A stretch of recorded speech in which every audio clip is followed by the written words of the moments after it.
I used to do lots of things.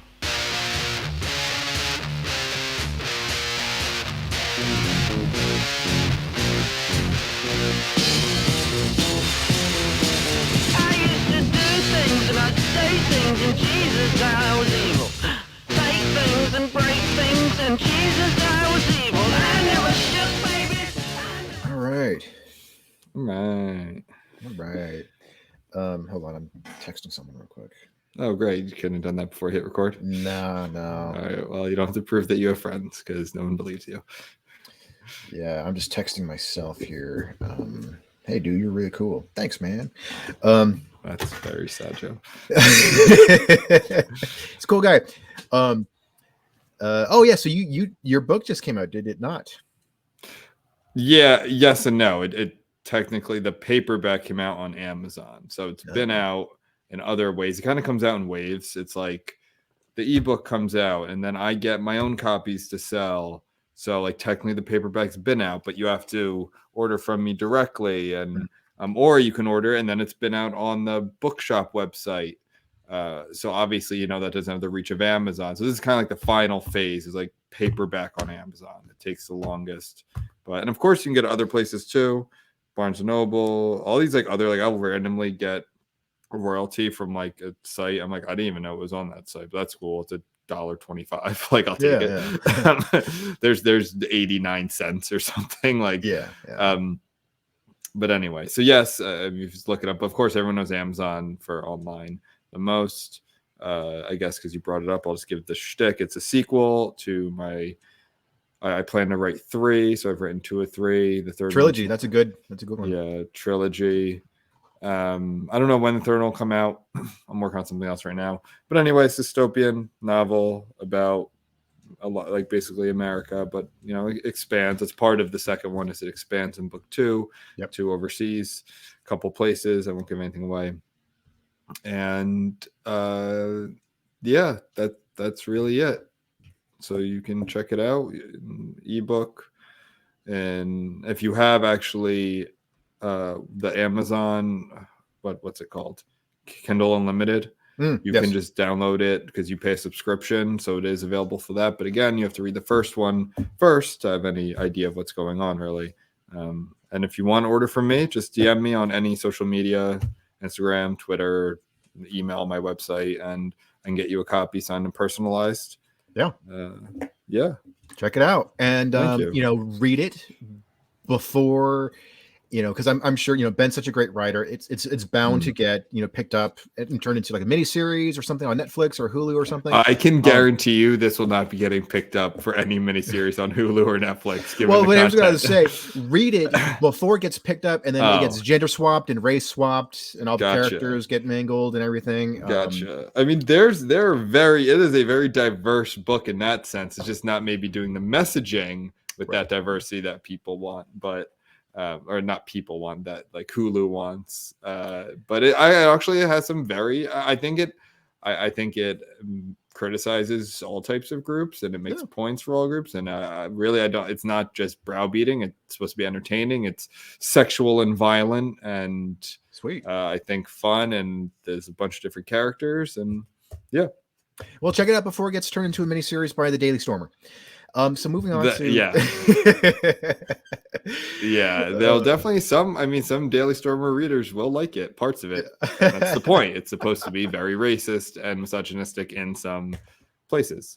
Yeah, good. Not condoning it, but it's dystopian. That's the fun. Yeah. Cool, man. Yeah. Well, I'm happy for you. I'm happy that we have an established author. Thank you. On this podcast. Really, unfortunately, it seems to do nothing for our numbers because so there's a comment I want to read real quick. I don't know if you saw this. It was left on our 100th episode. Okay. I want to read it real quick. Let's see here. On our 100th episode, someone was like, "Why did my algorithm give these like racist jerks?" I'm sure. Okay, here it is. You guys should have cut it at episode 2, seeing as it's the only one that cracked 100 views. Oh, that's mean. I know. Yeah, I see that. Okay. Yeah, I mean, that's fine. This person has 13 subscribers and 3 videos, so Yeah. um, I thought about pointing that out to them, but I think that it, this person's beneath us, and it's not. I we're mean, better. you have to be able to. You have to expect comments when you're putting anything out there. This is part of it. Yeah. So And a that's good thing we fine. got thick skins and lion hearts. Yeah. Anyways, so what are we Well, talking about today? on this Benjamin? episode, we're gonna do something. I put up a poll on Twitter Yes, you did. about. I forget what I was even watching. Watching something. I have to think. A movie, obviously, and that thing happened where someone gets shot or bludgeoned or whatever, and blood splatters onto the lens. Yeah. Was it Reptile or something I watched recently? Let me see real quick. Not the Hunt Club. Maybe it was Hunt Club. Reptiles. One of those. Hunt Club's not very good, by the way. Oh. But so I put a poll up. I think got like 2/3. So the question was opinion on when blood splatters the lens in a movie. So for 1, like it, adds a cool element to the violence. 2, dislike it, takes me out of the movie / reminds me I'm watching a movie. And it got 68.8% for 2 and 31.13% for 1. I really wasn't sure how I felt about this. We do talk about movies a lot, especially like horror and action and those sorts of topics. And I feel like this is a fairly common, like not, I don't know if it's common is the right word, but we see it enough where I'm like, I always, I don't know how I feel about that. I think I'm leaning more towards, I think when I'm probably younger, I'd be like, oh, fuck yeah, like blood on the lens. It's awesome. But at this time, I don't know what, maybe because I'm watching movies like with a more analytical lens, so to speak. And I'm like, that, I don't know, that like takes me out of it. Like that does, like, I don't, a good movie shouldn't remind you, unless it's like, breaking the fourth wall comedy type thing, like shouldn't really remind you that you're watching a movie. Yeah. I don't know if you have any strong feelings on this. Yeah, I generally feel the same way. I think the handful of times when I think it's okay would be like if it's a stylish movie anyway, where it's like, say like a Michael Bay action movie where it's like, okay, this is not a subtle movie. Explosions and blood are splattering everywhere, and it's like I might not even care that much about it, and also I might even get a kick out of it. And I've seen, gosh, I can't remember if it was a movie or it might have even been those guys who I showed you a while back. Corridor Digital, they're the ones who do the VFX artists react to good and bad special effects, whatever. I think in one of their videos they took a scene from John Wick and they overdid it intentionally. They made it super goofy. And I think I could be mixing this up, but I think in their version, like they had blood splattering on the camera, but it got so much where you couldn't see any action because they're just so covered in blood. Where it's like, okay, like it's meant to be, it's making fun of that trope. If I was watching that in a very stylish, over the top movie, I would not care as much. But I do think if I'm watching a serious, say like crime movie. And then I see blood splatter on the camera, I might feel like, okay, yeah, like I was really into the story, and now you're kind of calling attention to the fact that this is a movie. Yeah, and now that I'm remembering, I'm pretty sure this was Reptile, and it's a new thriller out, kind of like mystery-ish thriller, whodunit type thing on Netflix, and it's like a big final scene too, where this happens, and I think it's kind of cheap. It's just too like fourth wall breaking. I don't know, I don't want to be a downer. I'm still like, my own jury's out on this one still. I don't know how I feel right now. It's just funny how that happens, like your kind of tastes start to change and everything in life as you get older. So, like literal taste, like food you like, and then things like art and culture. And that's just one of the things that this time it happened. I'm like, I didn't really like that. And that's weird, because overall I like the movie. Again, I'm almost positive it's Reptile. which I liked. Like, it was good. It was a good movie. I like Benicio del Toro a lot, and we love him for he was Zeta Costa in Fear and Loathing. He's great in that, and I like that he's starting to get looks like more leads like this. Because he is the lead in this one, and there's Eric Bogosian in this. There's Justin Timberlake. There's I forget who else off the top of my head, but it's Alicia Silverstone, some other guys, and he's like the undoubted lead, and he's very good, and I like him as the kind of brooding. He's a detective in this, kind of like the brooding detective. And I think he was something like that in that movie that took place in Detroit, came out a couple of years ago, like a good mobster movie. I think it was something like that. Anyway. You know, I wonder if it's one of those things like, you know, with like when that first happened in a movie, like it was cool, it was kind of groundbreaking in a way. Yeah. But then it's, you know, like I think a great example of that sort of thing happening would be like Bullet Time from like The Matrix. Or when it first came out, it was mind blowing, and then after that, like every action movie had to have a slow motion shot, and it's like, okay, this is just getting super obnoxious. What's that movie where they have to curve the bullet? Oh, Wanted. Yeah. What an absurd. Yeah. Curve a bullet, you just shoot it at like an angle, like this. That's not how physics works. It's not baseball. Like it's amazing. Yeah, no, you have to curve the bullet.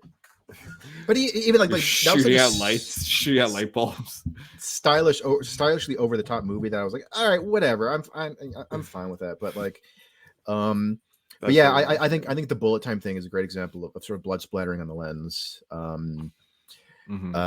Because you know, like in the moment it can seem cool, but then when it cuts away to a different shot, then it's like, okay, now the blood's gone. And it's like, I think blood splatter on the lens is great for like a campy zombie movie. Yeah. Like that's where I think it works. Not in a very serious thriller, like layered thriller, conspiracy theory type movie. Yeah.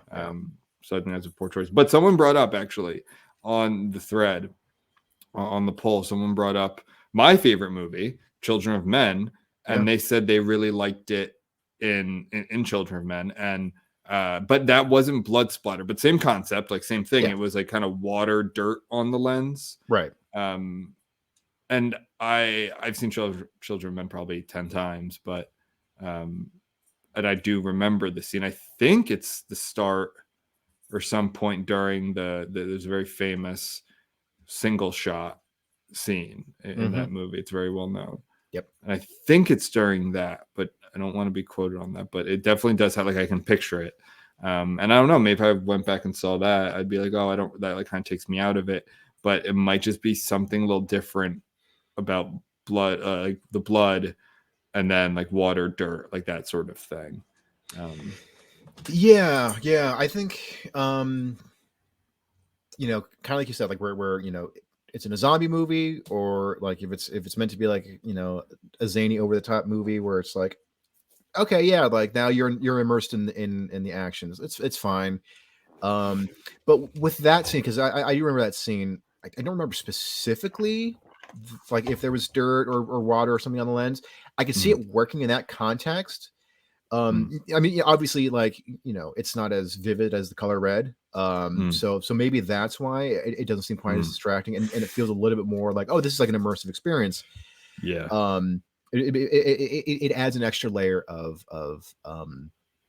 grit, I think. So this is actually kind of funny. So I was watching another one of those VFX artists react things, and they were reacting to did you ever see Deep Blue Sea? Yeah, the shark movie. Yeah, of course. So do you remember that infamous scene of Samuel L. Jackson's character? He gets eaten. Yeah. And so like, and so they were criticizing that, and just how bad the CGI that looks. Like it's. Oh, really? I haven't seen it. Like, when is that? Like early 2000s? It's like 98 or 99. Is it? Oh, is it really? Yeah, okay. So late 90s. And yeah, so, dude. Yeah, go ahead. The CGI of that one scene looks really bad. Like, actually, the shark doesn't look too bad, but the CGI Samuel L. Jackson looks like it looks like he's in GoldenEye, the video game. Like, just like really blocky character.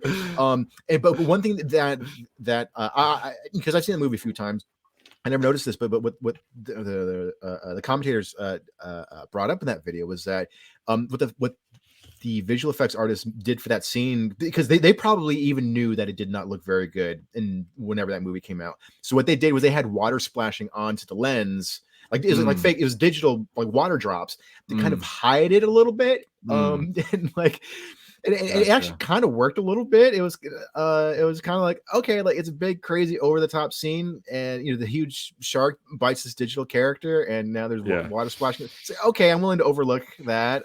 Yeah, man. I know I've said it a bunch before on this pod, but like there's that period of the mid 90s, kind of like I want to say mid 90s to like early 2000s, where the CGI was so bad compared to now, but everyone, it was like the new thing. Yes. So everyone was leaning into it, and it really like ruined some movies. I remember one I was watching, is it The Craft? The Witches movie? Yeah, the Teenage Is that what Witches, it is? Yeah, Teenage Witches, which was such a moody 90s movie. It's was it Farouja Bulk? I remember she was in The Water Boy. Yeah. I'm probably butchering her name. I think it's like a Persian name. Yeah. And then Rose McGowan or whatever. Is it Rose McGowan? I thought it's definitely the girl from Scream. Oh yeah, Neve Campbell. A black girl who's been in a few things. She's very cute. I can't remember her name, but yeah, I know. But I couldn't remember Neve Campbell either. But there's a scene where shit's going down, and one of their fingers are like turning into snakes, and it's just so bad. CGI is so terrible that it's like it's comical. It's like it feels like something now that you would make on your computer as like a parody. Yeah, and it's like a very serious movie. I don't know if it was a very serious movie, but it was like it definitely wasn't a parody. Right, exactly. Yeah. I mean, similar like the Bullet Time thing, where it's like as soon as Industrial Light and Magic paved the way with great CGI in the early 90s with Jurassic Park and Terminator 2. Then it was like, okay, well, we all have to. Every single big budget movie has to have a bunch of CGI, and then it was sort of like a bunch of people. It's like, hey, if we can do dinosaurs, then we can do dragons. And then Dragonheart came out, and it's like, and then like the dragon looks shitty, and Dragonheart. Oh my god, wait. There's one with the dragon was played by who's that Scottish guy? The James Bond guy. Sean Connery? Yeah. He voiced it. Oh my god, I don't remember that at all. I'm thinking of Reign of Fire. Oh yeah. That was a big dragon. CGI in that one was actually pretty decent. Yeah, it's pretty good, right? That came out later. I'm gonna rewatch that movie. That's a movie that I haven't seen very long. Oh, fuck. Yeah. Love Dragons. Matthew McConaughey's in it. Isn't Christian Bale in it too? Yeah, I think so. Yeah. Yes, he is. He definitely is. But when CGI kind of blew up in the 90s, it was not particularly good. I think that like a lot of people were just like, oh, we can put over like just CGI itself is cool. It's not like some of it was incredible, like Jurassic Park, but it wasn't like everything was CGI, and it was just very bad. But there were some great movies from that time period. I mean, 99 is considered one of the best movie years. Right.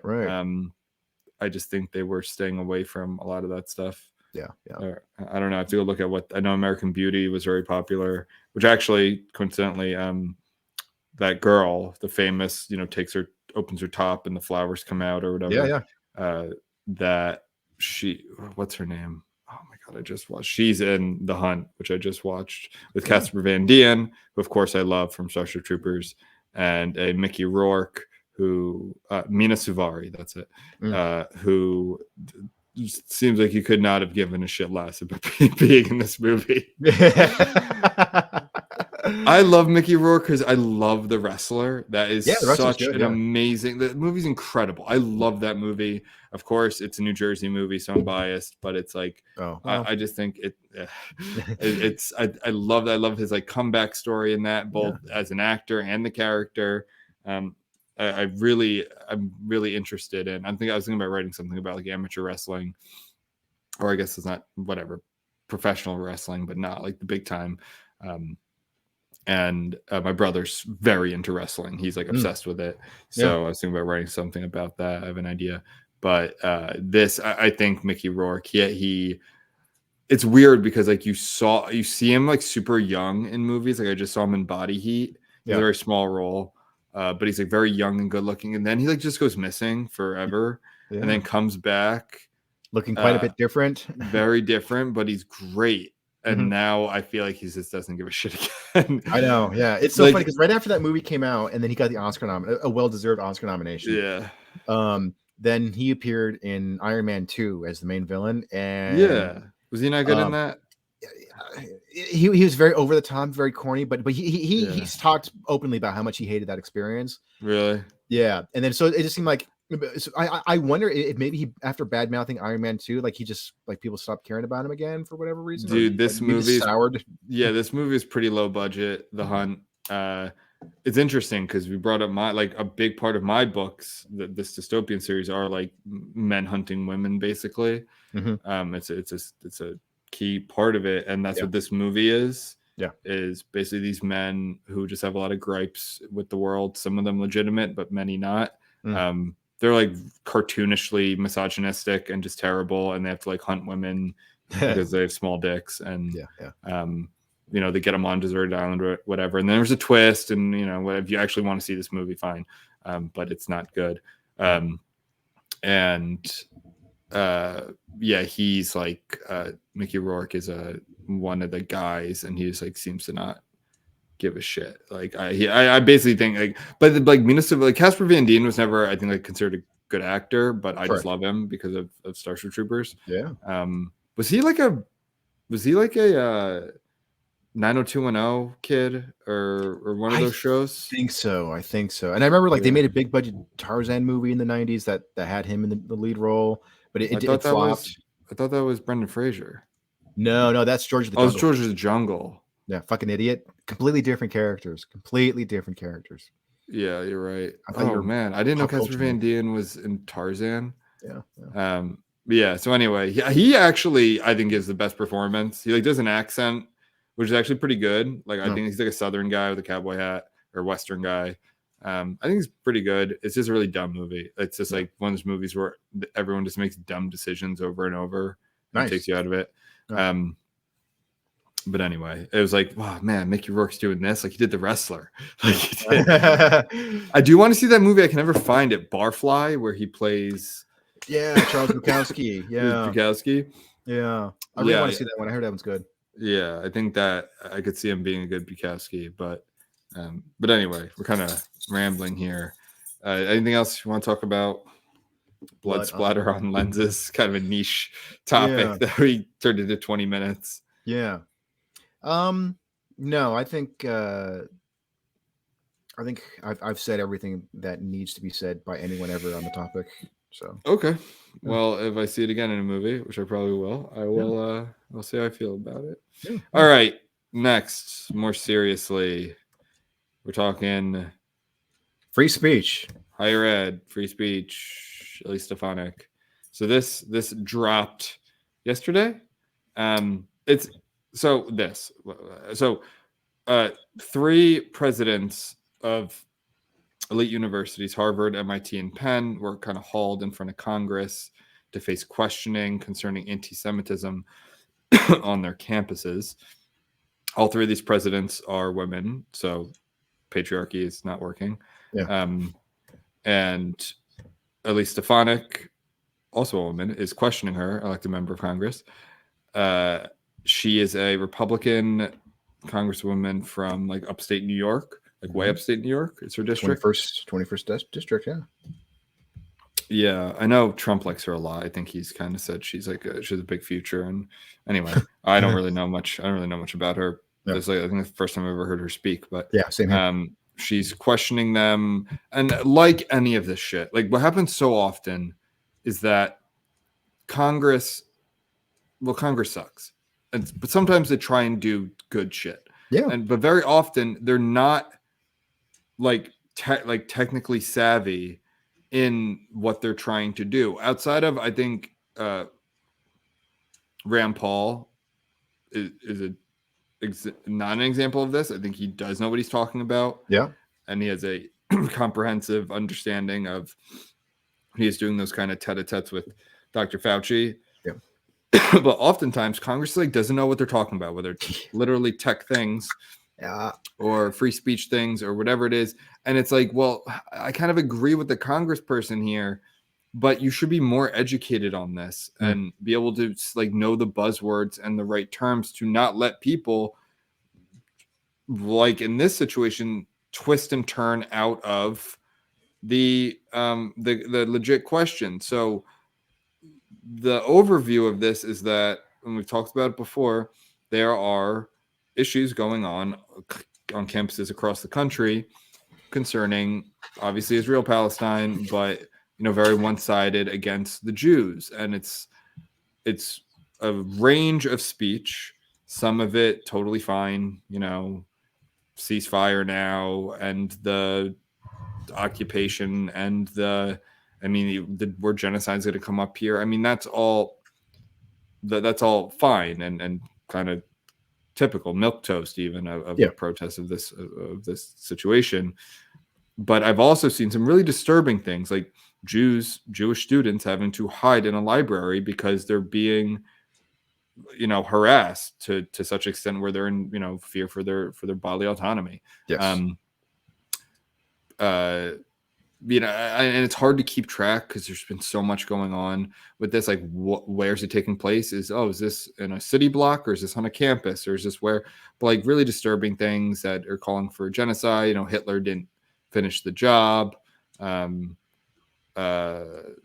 kind of like fuck you, Jew. Like that's never good when people start not attacking, the actions of a government like Israel, but attacking like a religious minority. Like that's never good. Not a good sign.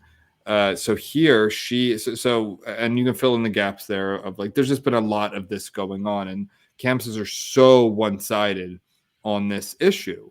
And always have and have been for a while, at least the students.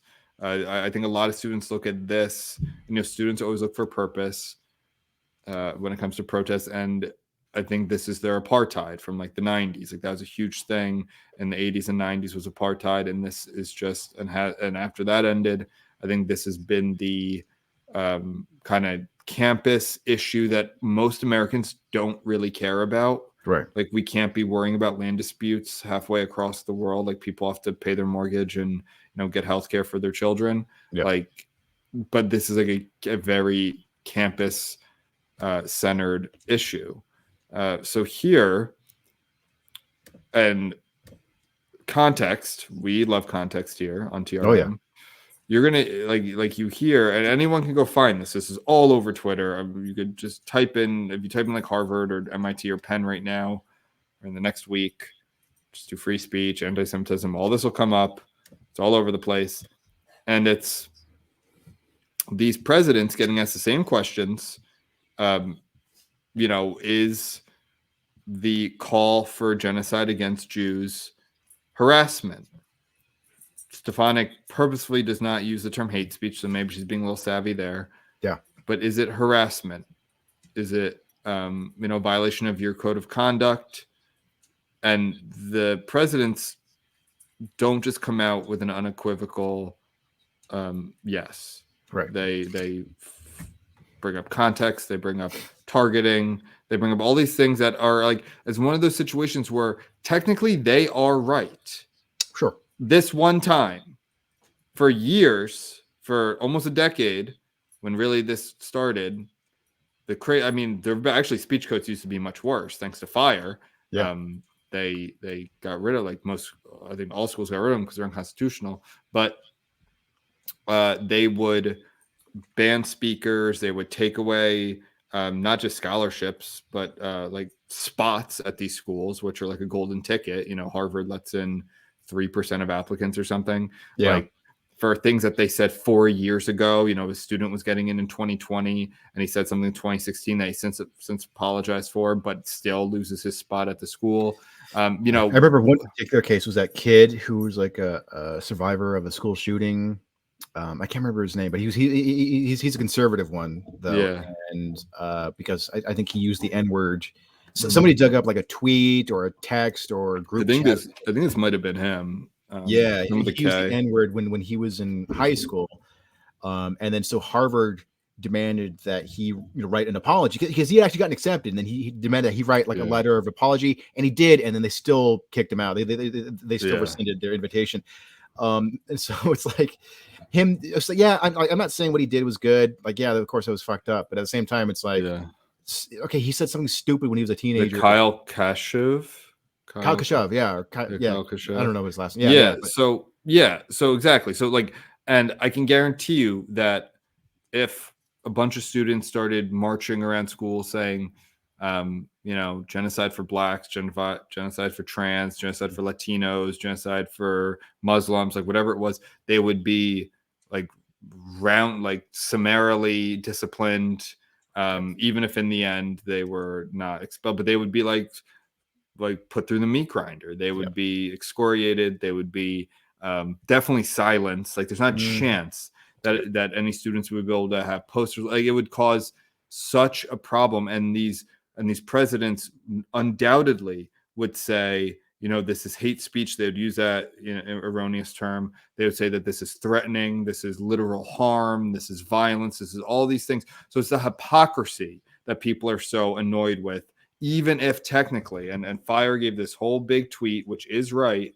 and I can read some of it, even if technically they're right about this, which they say, look, we understand that we understand that the hypocrisy, the double standard, like the frustration with those things, and all of the sudden, the moment that their speech that these people, these administrators are sympathetic to in a way, which I think is going to come back and bite them in the ass about, donations and money, which may say something about the power that Jews have in this country. But, that aside, that's fine. You can do whatever you want with your money.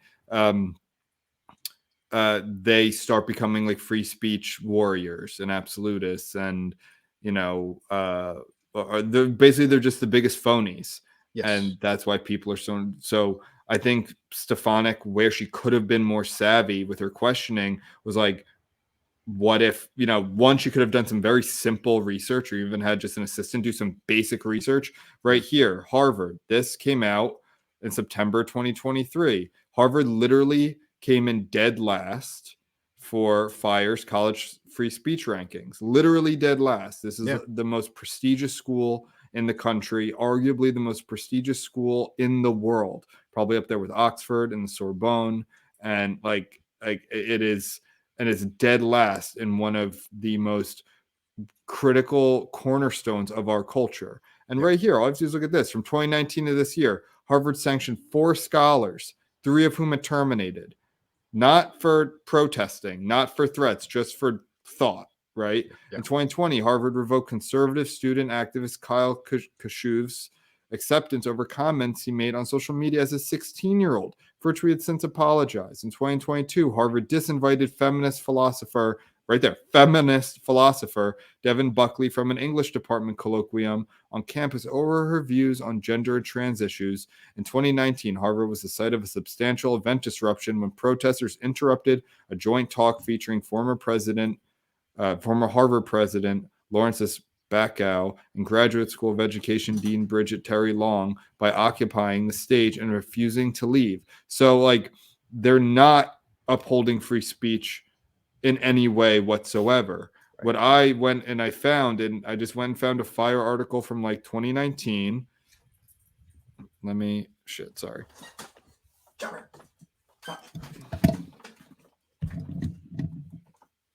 Hold on, sorry.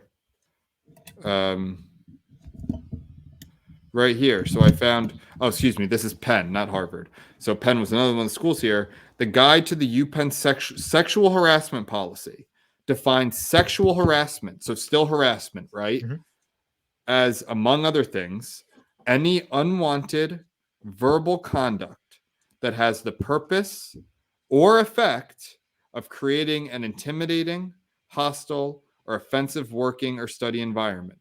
So you're telling me that if you go and you hit on a girl who is studying or is walking to class or whatever it is, and maybe you had just, read, maybe you even knew her and you were texting and you thought that you had an opening or that she was interested or whatever it is, and she says that you've created a hostile environment because of your unwanted communications, that is sexual harassment.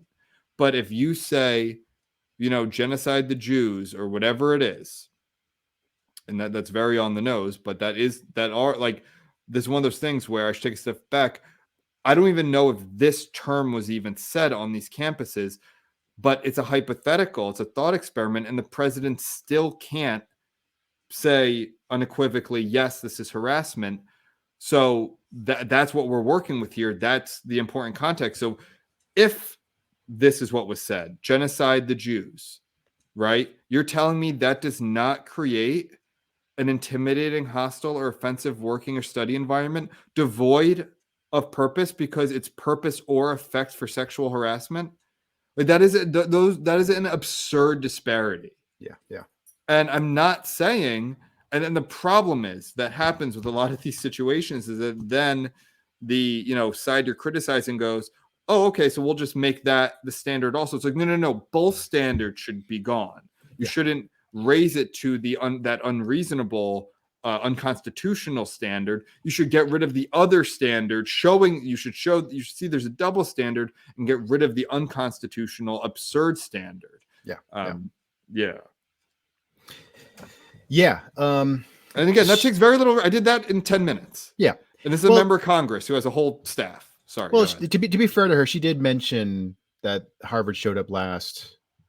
Okay, but did she give that? But she did not give more examples than that, though. Fire even says that. It says for the Penn, at least, not about Harvard, but for Penn, it was they don't seem to care. Like Penn actually. What's fun, which surprised me, is that Fire says that for a while Penn was actually one of the best schools for free speech. Didn't they publicly? Oh wait, no, I'm sorry. I was thinking University of Chicago. I think University of Chicago is actually fairly conservative.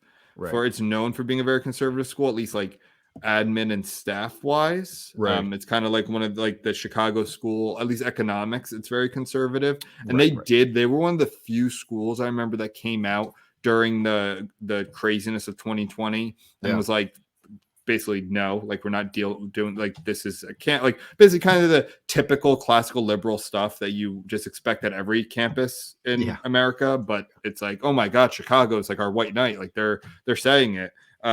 So Chicago, I think, is generally considered pretty good, which is surprising because they're not like a Hillsdale College or a small Liberty or something. That Liberty's probably not great with. They're just probably the conservative version. I don't know exactly what those are. But laws and shit. Yeah. So I shouldn't use that example, but like a Hillsdale College, for instance, is known. They try to be very classically liberal, Western civilization. The sort of those tenets of classical liberal education. I don't know if they actually do it. I don't know, but that's a small school in Michigan. University of Chicago is virtually an Ivy League school just in the Midwest. Yeah. So no, Penn was not. Penn was considered. They said they got like the green light or something. I'm only fairly new to Fire last few years, so I don't know like their long history. Right. But they've completely reversed, and Fire says that in the article. It's like, Penn doesn't seem to care. Like, does Harvard give a shit if they're dead last? Do you know? No. You know why? Because it doesn't affect their bank. It doesn't affect their endowment until it affects their endowment. Until it, if you have enough, right now you're having a handful of law firms, a handful of corporations saying we won't hire from these schools. But until it's like, it's still fucking Harvard. It's still a golden ticket to, I wouldn't say the upper middle class. I'd say the upper class. So until it starts affecting that, it starts affecting, applications and the endowment. What do they give a shit? Like they don't care. Right. I had like the crazy. Oh, one thing that did crack me up though is that so full disclosure, I only watched the one with Stefanik and the Harvard lady, and which I was like, that's a fake name. I'm like, Of course. The Harvard lady, and it cracks me up that what also comes to no surprise though, that university heads are just as capable of dodging a question as politicians.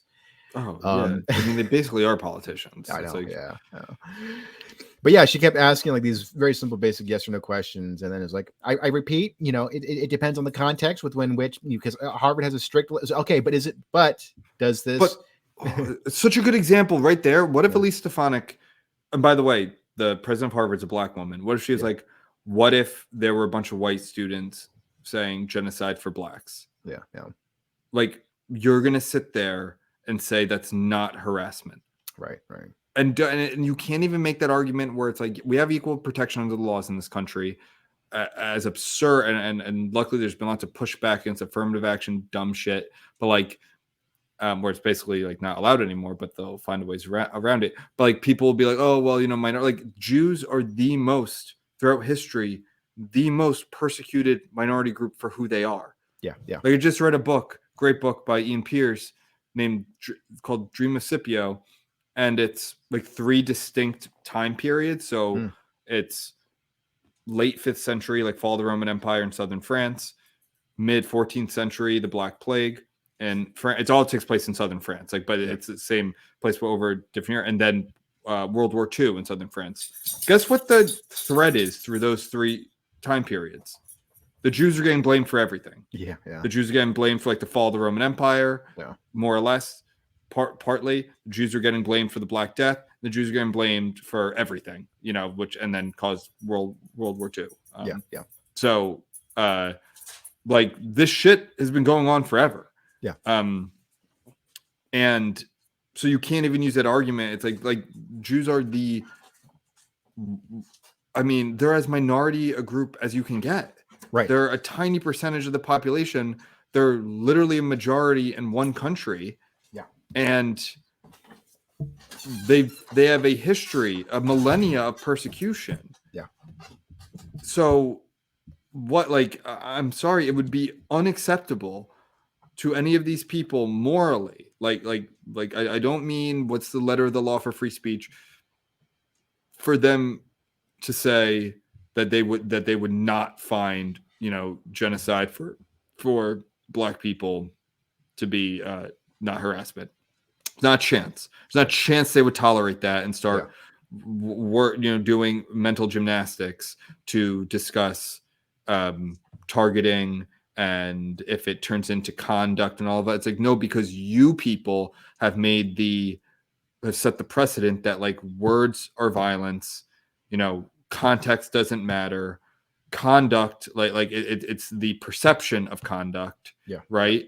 Like, my God, look at, and I'm not condoning it, those fucking losers who marched on Virginia with the "You will not replace us," all those white dudes who marched on Virginia doing that. I mean, people thought it was going to be the Fourth Reich. Yeah. And these are just a bunch of dumbasses who got tiki torches, marched at night. Someone died during the protesting, and that was terrible, but it was it was a clash, and someone did die from that. But and that's obviously conduct and not speech. But it was the speech itself that became untenable, that broke the ACLU. Yeah, yeah. So there's not a chance that you're going to tell me that if a bunch of students started talking about it wouldn't even make sense. But I don't know, genocide for trans, for the trans, make it something vulgar, that you would tolerate it. Exactly, and you would say in front of Congress that that's not harassment. There's just absolutely no way. Right, and that's what's so despicable with these people. And last thing I want to say, because my favorite thing in the world right now is community notes on Twitter. Yeah. I love them so much. And they're great. And so Harvard University statement from President Gay. This is their official Twitter. There are some who have confused a right to free expression with the idea that Harvard will condone calls for violence against Jewish students. Let me be clear. Calls for violence or genocide against the Jewish community or any religious or ethnic group are vile. They have no place at Harvard, and those who threaten our Jewish students will be held to account. Then the the notes. At a congressional hearing yesterday, President Gay refused to say whether calling for Jewish genocide is against the university code of conduct.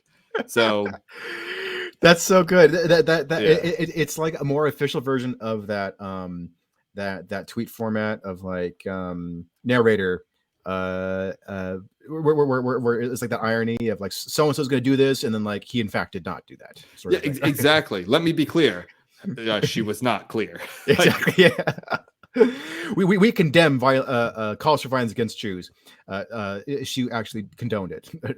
Yeah, like yeah. I mean, I don't want to go that far. She didn't condone it. She found any way to not say what was, what was harassment. Like that. This is not harassment. She didn't. And what bothers me so much is they didn't even do that thing. They'd be like, no, like she didn't say any of this. It's vile. It's terrible. Yeah. But she didn't do any of that. Like call as a Jewish community or any religious group are vile. They have no place at Harvard. Like she didn't say any of that. Yeah. She just said it depends on the context. Is it targeted? Is it is it turned to conduct? She didn't like that's how little they give a shit. Like that's how little they care. Is that they didn't even do like, look, I know this is a strange. This is a concerning time. I personally find the speech appalling. Like she didn't do any of that. What we would call throat clearing. Yeah. It was just like a lawyer telling a client just to say, I don't recall that. Like it was that kind of thing that they all had the same response. Like, give me a break. Oh, have you ever seen that compilation of like news sources of like news anchors? All from like mainstream, like predominantly left-leaning news outlets, where it's like a grid of all of them kind of saying the exact same thing. Where have you ever seen that before? No, I've actually seen a right-wing one. Okay, it was where it's like they even all kind of stop and like then say the same thing. Like they're all getting a message. I don't think I've seen a left-wing one. There's a left-wing one. I can't remember what it was for, but it was like I can't remember if they were talking about COVID misinformation. Yeah, so Michael Malice points this out. He made a really good point once when remember the whole Joe Rogan with the ivermectin? Yeah. And how you notice that every single I don't like to use the term mainstream media, corporate media, like all of these corporate legacy media outlets. Establishment, legacy, establishment, whatever media, even people like Jimmy Kimmel, right? That counts. They all said the same thing about horse dewormer. That's what you heard. You heard horse dewormer. You didn't hear dog dewormer, which it also can do. You didn't hear that it cures river blindness. You didn't hear that the creators of it won the Nobel Prize, and it was made at Merck, who also, is one of our biggest. Like, you didn't hear any of that. All you heard was horse dewormer, because they all just get their notes from the same thing. It's like, what is the establishment talking point? Yeah. Oh, this is horse dewormer. No nuance, no context, none of that. Yeah. And then run with it, right? Yeah. And so that, and Michael Mouse is like, that shows that they actually don't do any sort of like, people are like, oh, do your research. Like, well, okay, people can't always be doing research. Like, you have to live, but I mean, yes, you should be informed. You should have assistants do research. You should do it if you really care about it. Yeah. But there's no analysis, right? There's no critical thinking, which I think does take less effort. Yeah. It's just, oh, I'm supposed to say the line. Yes, the line on this is horse dewormer. The line on this is get vaccinated and get boosted, and it's horse dewormer. And that's the example that you would see more. I think you see it a lot with war. It's like, I don't know, you see it with like the war in Ukraine, like what are the terms? Like the same kind of lies that get spread. Yeah. War criminal. This, I mean, they're all fucking war criminals. I can't think of an example off the top of my head, but it's like, oh, what is the line that we're all running with? Yes. Which really shows it's much more of just like, you have the New York Times, you have the Washington Post, you have the LA Times, you have the Dallas Star, like whatever. But I might just made up a paper there in Dallas. But it's really like a mono media. Yeah. Well, the compilation that I was talking about though, it's like it's like a grid. It just has a bunch of little screens of like news anchors talking and commentators and things. And And so they all start talking different things, but then they all culminate in saying the exact same, like one or two lines. Yeah. I don't remember exactly what they were, but it was just like, MSNBC, CNN, ABC News. That is, it was like, holy shit! Like, did you guys all just get like just from the exact same script, like verbatim, just read the exact same thing? Like you guys are all given the exact same line from. So what I was going to say is like, they should do that for like, Ivy League, heads or presidents. I mean, that's basically what happened during the Great Awakening. Was like Mhm. it's like, okay, this incident happens, right? George Floyd or Yep. Kyle Rittenhouse or whatever, and it's like they all have to give the same. I mean, not just universities. Like, well, I always bring it up. My hockey team, like a cookie company, like the same.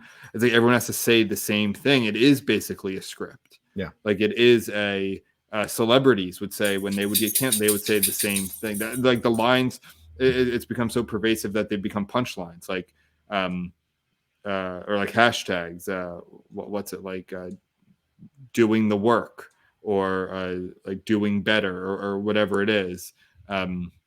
These these lines become so as much as many different avenues are now for speech. Like there's lots of different social media things and different podcasts, and of course the establishment media. Like it really all comes down to the same handful of lines for the most of it, for the most part.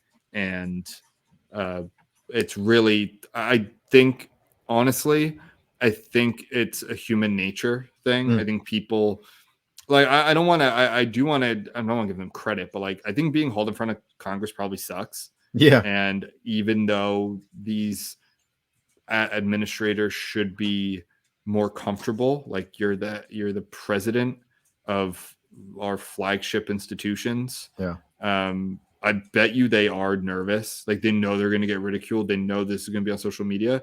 So Yeah. like I think it's natural to kind of fall in line sometimes, Right. and not like I do get that impulse. Sure. Like I've said, I think it's the wrong one, but I understand that they honestly just kind of repeat each other. Yeah. And I don't think like I want to believe that they actually have different views from each other, but probably not, honestly. Like the presidents of these three schools. George Carlin, the late great George Carlin, was talking about conspiracy theories and kind of like, and this is back in the 90s, and we're seeing this play out.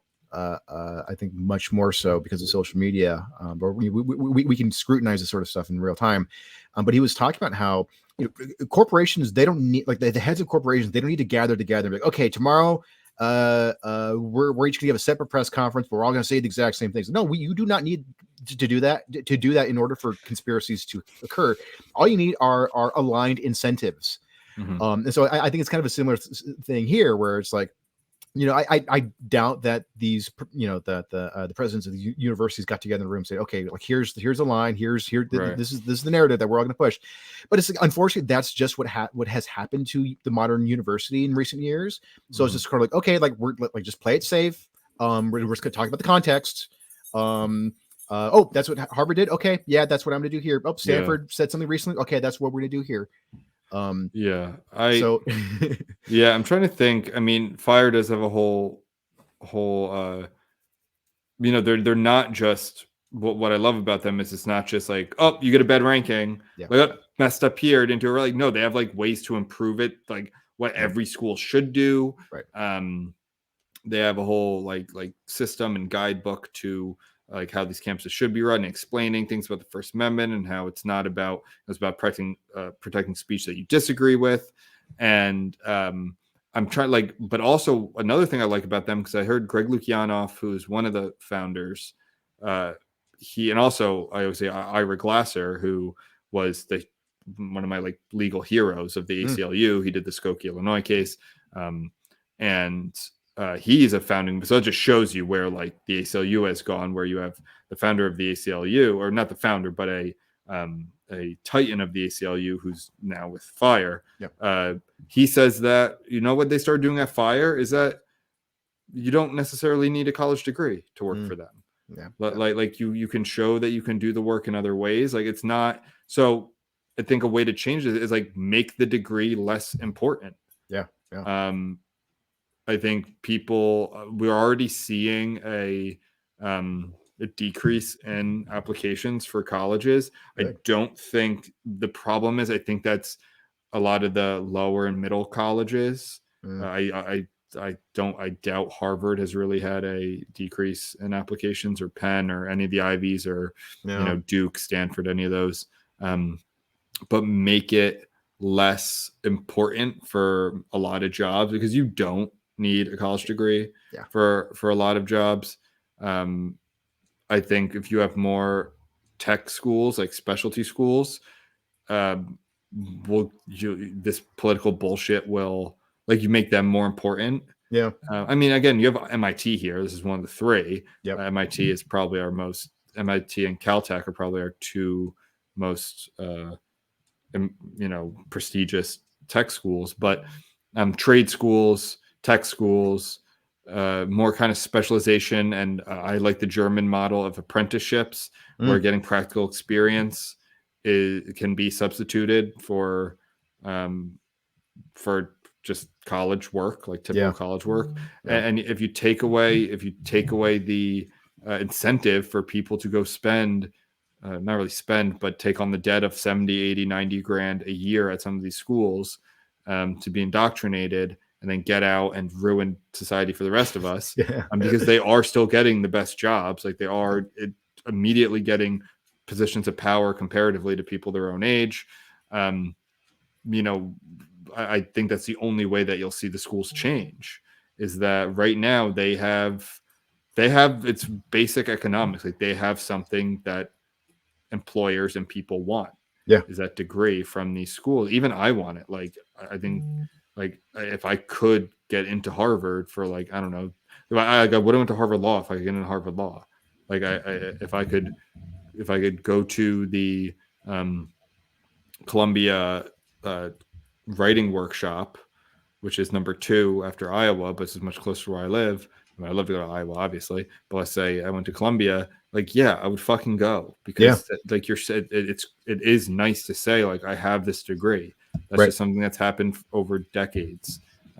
But if the practicalities of it start to wane, I do think that you will change, and also hit the pocketbook, hit the bottom line, the endowments, take away your money. Like I can't imagine. I know I'm kind of ranting here, but like, what would possess someone to give money to a college?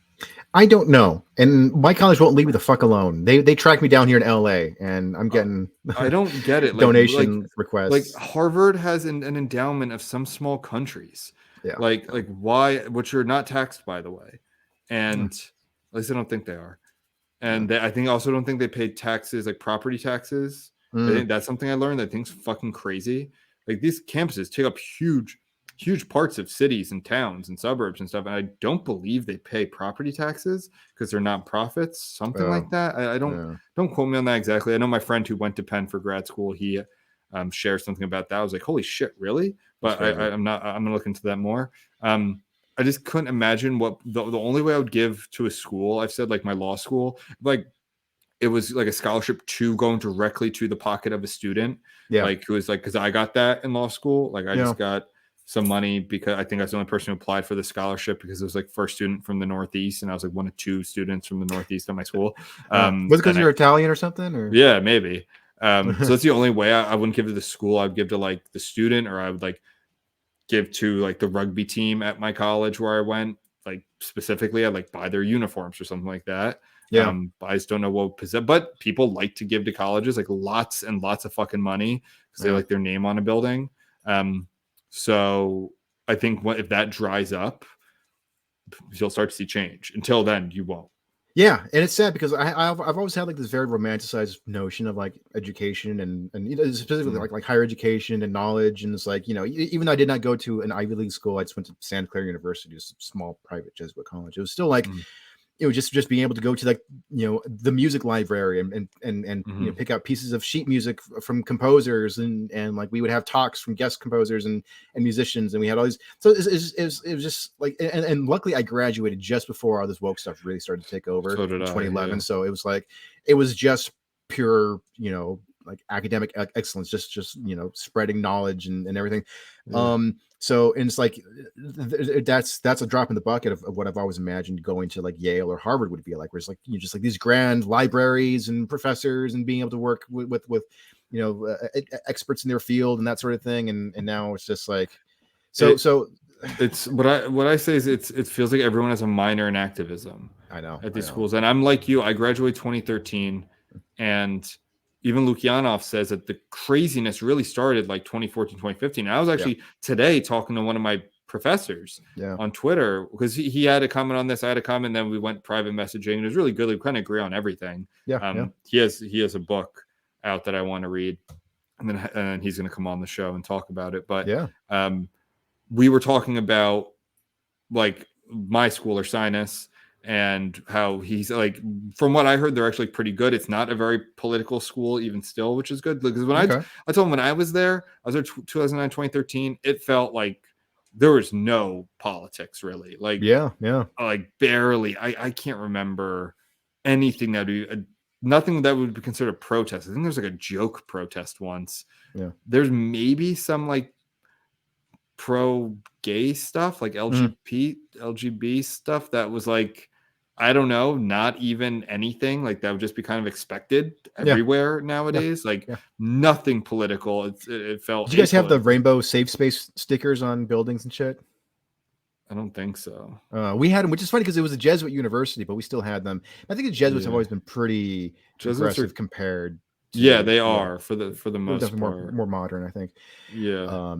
But you're right. I remember almost no like political outcries or anything. And I went to a small ass university, so I do not remember any. So I went to a very small college, and it was like not political at all. And I'm glad to hear like he said there has been something like there haven't been any big, but what I told him is that is like you want to foster the culture because all it takes is one incident. I do remember there's like someone found a swastika somewhere, and there's a whole town hall, and I'm like, I'm sure it's just someone being a dumbass, probably some drunk idiot. It's just someone like I'm not saying it's okay, but it's like we had like a whole town hall and stuff, and I remember thinking like this feels like such a waste of time. Like it was just a doodle of a swastika somewhere. That was like. I don't know. I couldn't imagine using that time and resources to address this issue. But that to me was like the only political thing that happened. Right. Eric Weinstein, who I'm a big fan of, despite the fact that I understand almost nothing that he says or writes. He actually commented on this thing taking place at Congress.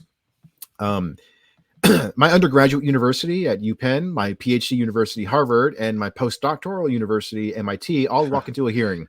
It goes 3 for 3. This is like the setup of a personalized anti-Semitic canned joke from hell. What I would like to say to the presidents of all three institutions: you just aren't good enough for these institutions. This is not revolutionary Marxist justice finger-painting daycare for sociopaths. Enough DEI, enough normalization of hatred. Have someone else who understands academe, science, and research take over. So it's interesting that he brought this up because he's been as you mentioned, he went to MIT, and he's talked about this before, where MIT used to be like the center of like sort of maverick thinking and innovation, and it's no longer that anymore, or like it's losing its luster in that regard. He talked about numerous problems going on in the fields, but he also talked about like DEI's impact on this. And I think it was at MIT, but he talked about an instance where Rachel Maddow went to one of these universities, and she was in a lecture hall, and this lecture hall had portraits or photographs of like Nobel Prize winning scientists and engineers and things. And she looked at that wall and she goes, "Hey, where are the women?" And because it was mostly men. And then the next day they took all of those things down. Just because they made Yeah. racial man made a stupid dumb remark about the lack of women. Yeah. It's like so he's been talking about the DEI's impact on academia on academia. Good on you, Eric. He's also Jewish. Yeah, of course. And maybe there needs to be more like they founded University of Austin. Yeah. Which I feel like hasn't been talked about in a while. Yeah, I hadn't heard much from it. Like it's still I mean, as long as it's not like a for-profit thing. Mhm. Let me see. University of Austin. Yeah. Like if we get more schools, like we champion academic freedom. Like if more schools like this pop up, and depending on what you go into, like employers, like that alone will be like, okay, an employer will know hiring you out of this school that they might not agree with you politically, right? Like University of Austin is not trying to be like a liberty that's just like conservative students, or like I don't know, what's a Reed College, like a very super progressive school out in Oregon, where like what kind of student you're going to get, like, but that they'll be open-minded, they'll be understand due process and freedom of speech and those sorts of things. Yeah. And that might be like exactly, and if there are enough schools like this, it might be enough where employers will be like, I'm only hiring from these schools. Yeah. Just like there are some law firms they call white shoe law firms in New York City, like they only hire from Harvard and Yale or whatever. Like, and I don't know if that's still a thing actually, but I actually passed the Kravitz law firm sometimes in the city. That's like probably the most recognizable law firm in America, or at least was when I was going to school. Like Dare to Think, like that, like that's literally the first thing that comes up. And I don't know, by the time my kids I don't have kids now. So by the time, I'm having, let's say 20, 25 years, they're looking at schools, like maybe this is an established school and has, somewhat of an alumni base or whatever, but I don't know. I'm thinking like more stuff like this needs to happen, but I mean, it's up and running, right? Like it's accredited, right? Yeah. As far as I know. Look into it more. Do you know what happened to Kyle Kashuv after he? No, what happened? He ended up getting a job with Turning Point USA and Daily Wire. Big. Yeah, that doesn't surprise me at all. That's but my point is that like every time something like this happens, it's like cool. Like you're just giving more people to the right. Like is that exactly? Yeah, I mean he was probably already on the right, but that does happen all the time. Where, so it's only a matter of time before the Daily Wire University opens up, opens its distinguished halls or in Infowars. I do think they're going to go more into movies. I think we're going to see the bifurcation of entertainment. But you get my point though, where it's like keep doing this, and all you're doing is giving more. That's what people have been saying, like especially like lots of racial minorities. Like that's exactly what's happening. It's like, wait a minute, like I've been a voting Democrat my whole life, but I don't agree with this crazy shit. Like this is like crazy liberal campus shit. Like that's not what my neighborhood thinks. Like that's not what my town thinks. Like my 85% Mexican town, my 85% black neighborhood, both like what? Like no, very Christian, very traditional. if you look at some of these things, it's like people don't like to hear this, but like stats that come out, like 2/3 I think of black Democrats think like trans isn't even a thing. Like it's a mental disorder. So it's like so. Well, if you had a speaker come to your school who thought like that population, you would call them a Nazi and try and get them not to speak like this. So like I don't know. Like this is the same thing we've talked about many times, but I think it is, and I don't love the idea of everyone getting pushed to the right either. Like I don't think that's good. Like I don't think that's really what you want to happen. But I don't know. Right now, it's one of those things where there's a perfect example of like, God damn it. Like, okay, maybe you're finally right because of my views on free speech, like talking to these presidents, like you're finally right. Like, yes, technically I agree with you. Yes, context does matter. Yes, it has to be pointed at someone like, but of course now you're saying this. Yeah. Of We were course saying this now, 4 years ago. Yeah, exactly. And I know that tomorrow, maybe not tomorrow, I know that if in 3 months an incident happened that was the equivalent of this, but not against the Jews, Yeah. you would not hold these views. Exactly. And that's what I fucking hate. Because you're making me like get upset with myself. Yeah. Yeah. And be such a person of principle that I'm like, God damn it. Like, Yeah. fine. Yes. But I want you to see the error of your ways. Right. Like, show your work. I want you to show your work how you got here. Exactly. Yeah. And what happened for the past however many years. But Yeah. Yeah. I don't know. I like how when Stefanik was talking to the Harvard president, and then she brought up a couple of those examples from the past, and then her response was simply, "Well, that happened before my tenure at the university." And it's like, "Oh, you stupid bitch!" Like, wait, Stefanik did bring up examples. She brought up at least one, I think. Oh, okay. One of these examples from like 4 years ago or something of them like. Yeah, exactly. Okay, but it's before, so exactly. You have the that shows how bad at politics they are. Yeah. If I got that question, then you would unequivocally, say the right thing. Yeah. But unfortunately, I wasn't in power not in power, because you wouldn't say that, but I wasn't, in my position at the time. But of course, that was wrong, and of course, that's how I would handle it under my tutelage. This would be, but they're so dumb that they just have to be like, wasn't me. Yeah, exactly. Yeah. Like, yeah, that's a extreme buck passing. Yeah, like that's so easy. Like, god damn, it is amazing how some people just like, you wonder they got where they are. Yeah, yeah. But yeah, you were talking a bit about how Congress is so technologically inept and is not very savvy to sort of what's going on these days. It reminds me so much too. Like, yeah.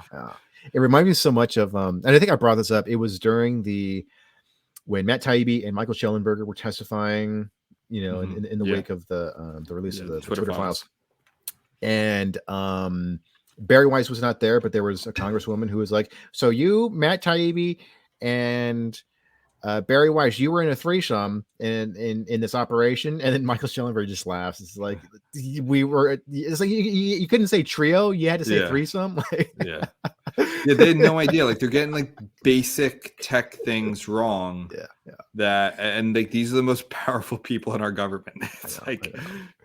Have you seen this is during Halloween, but one of my favorite meme accounts had they posted a picture of like a skeleton decoration, and it was something that you put on your porch and it has a bucket in its hand. It's like a skeleton with like a cloak, sort of almost like a Grim Reaper type thing.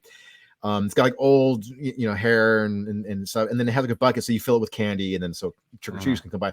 But it says, like, "Oh, here's a picture of your average congressman asking for a donation during campaign time."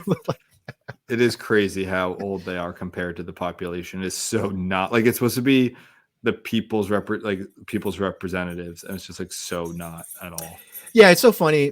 I usually agree with Bill Maher on a fair number of things, but he's been railing against the supposed ageism of like criticizing like really really old career politicians. But it's like, dude, like, it's not like Congress is filled with a bunch of Gandalfs, like wise old men who are very, they don't know what day it is. Fairly.